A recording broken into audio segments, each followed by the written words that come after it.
আমরা কোথাও বেড়াতে গেলে কম খরচে ভালো থাকার জায়গাটাকেই সবসময় বেছে নিই। পুরী আসলে তাই ভারত সেবাশ্রমের কোনো বিকল্প নাই আর। এখন ভোর 4টে, আমরা এসে পৌঁছালাম ভারত সেবাশ্রমে। আমরা দীঘা থেকে কিভাবে ট্রেনে করে পুরী এলাম তার ভিডিও আমাদের ডেসক্রিপশন বক্সে লিঙ্ক দিয়ে রাখলাম, আপনারা দেখে নিতে পারেন। এখন অফিস ঘর খুলে দেওয়া হয়েছে এবং 1 নম্বর 2 নম্বর যে যেভাবে সবার আগে এসেছে সেভাবে লাইন দিয়ে রুম দেওয়া হচ্ছে, কারণ এখানে অগ্রিম বুকিং নেওয়া হয় না কোনো। ভারত সেবাশ্রমের এই মন্দির চত্বরে মোট 5টি বিল্ডিং রয়েছে, আর বেশ কিছু ভেতরে তৈরি হচ্ছে দেখলাম। আর বাইরে রয়েছে আরও 2টি বিল্ডিং। পরিষ্কার পরিচ্ছন্ন পরিবেশ, আর এখান থেকে সমুদ্রের দূরত্ব হেঁটে 1 মিনিট, আর জগন্নাথ মন্দির হেঁটে মাত্র 10 মিনিট। SN5 আমাদের রুম নাম্বার।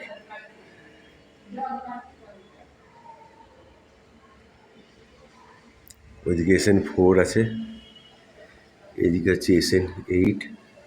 একটু ঢুকতেই টেবিল, এই আমাদের ব্যাগ,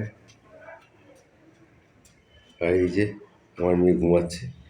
4 জন থাকার মতো খাট, কিন্তু আমরা তো 2 জন আর একটা বাচ্চা। আর এই যে প্লাগ পয়েন্ট দেওয়া রয়েছে এখানে, এই যে তাক রয়েছে এদিকে একটা, ওদিকে জানালা রয়েছে কিন্তু জানালাটা খোলার দরকার নেই। এদিকেও রয়েছে একটা তাক, সুইচ বোর্ড, আর এই যে বাইরে একটা রয়েছে সুন্দর বড় বারান্দার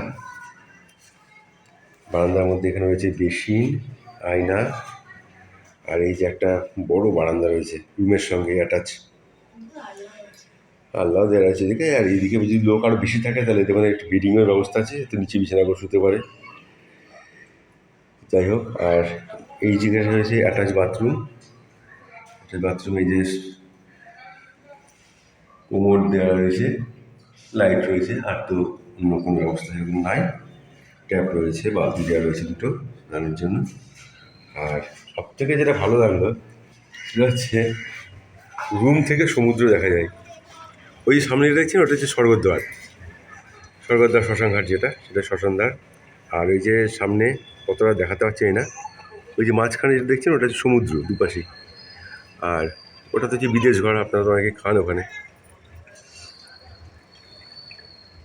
যা খুব ভালো। আর আমাদের এই রুমটা পড়লো এক রাত্রি 600 টাকা করে।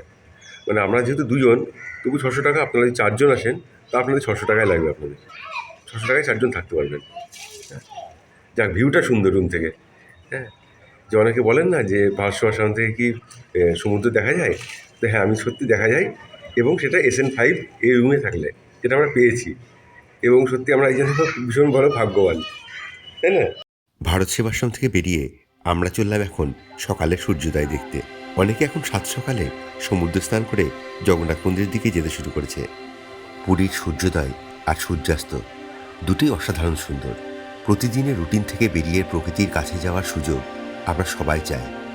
কত জানা অজানা তথ্যে সমৃদ্ধ আমাদের এই পৃথিবী, সেগুলো জানা আর নিজের ভ্রমণ পিপাসা মেটানোর সুযোগের অপেক্ষায় আমরা সবাই কম বেশি থাকি। সমুদ্র সৈকত হল পুরীর প্রধান আকর্ষণ। বঙ্গোপসাগরের তীরে এই সমুদ্র সৈকতে যাওয়ার ইচ্ছা সব মানুষের হৃদয়ে বিদ্যমান। কিছুদিন আগে একজন মহিলা ইউটিউবার এই ভারত সেবাশ্রম নিয়ে তার থাম্বনেলে একটা খুব বাজে কথা লিখেছেন এবং বলেওছেন, আমরা তার তীব্র বিরোধিতা করি। গোটা ভারতবর্ষে মানুষের সেবায় ভারত সেবাশ্রম রয়েছে, মানুষের উপকার করে থাকেন তারা, অপকার নয়। এখানে দুপুরের অন্নপ্রসাদের ব্যবস্থাও রয়েছে, তবে তার জন্য আপনাকে 70 টাকা মূল্যের কুপন সংগ্রহ করতে হবে, এবং সেটা সকাল 7:30টার মধ্যে। এখন সন্ধ্যে 6টা। চারিদিকের পরিবেশটা দেখুন একবার। আর একটু পরেই এখানে মন্দিরে আরতি পূজা অনুষ্ঠান শুরু হবে। ওই যে সামনের বিল্ডিংটা, ওটা একটু পুরনো এবং ওর ভাড়াটাও কম, কারণ ওখানে অ্যাটাচ বাথ কম এবং কমন বাথরুম রয়েছে। সবাই তো আর সবসময় বেশি টাকা ব্যয় করতে পারে না, তাই সব মানুষের জন্যই সব রকম ব্যবস্থাই রয়েছে। আসে তো এখানে হাজার হাজার মানুষ প্রতিদিন।